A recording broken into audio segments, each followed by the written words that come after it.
Pagmamahal sa bayan. Dapat ay matuto tayong mahalin ng ating bayan dahil ito ay ang ating bansang sinilang at tungkulin natin pagsilbihan ng ating bayan dahil ito ay pinaglaban ng ating bawat bayani. Pagmamahal sa Diyos. Ang pagmamahal sa Diyos ay isa sa mga pinakamahalagang maituturing, paganapan at tumugon sa kalooban ng may kapal. Pangangalaga sa kalikasan. Ang kalikasan ay binigay sa atin ng Diyos. Dito nagagaling lahat ng bagay na ating ikabubuhay.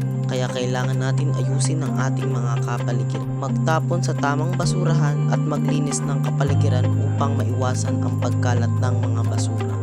At kailangan natin linisan ang ating kapaligiran upang makaiwas tayo sa sakit na pwede nating makuha sa basura.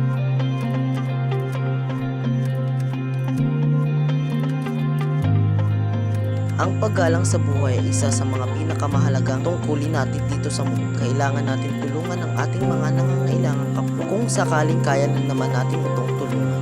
Kung ikaw ay tumutulong sa iyong kapwa ay meron ka na rin paggalang sa buhay.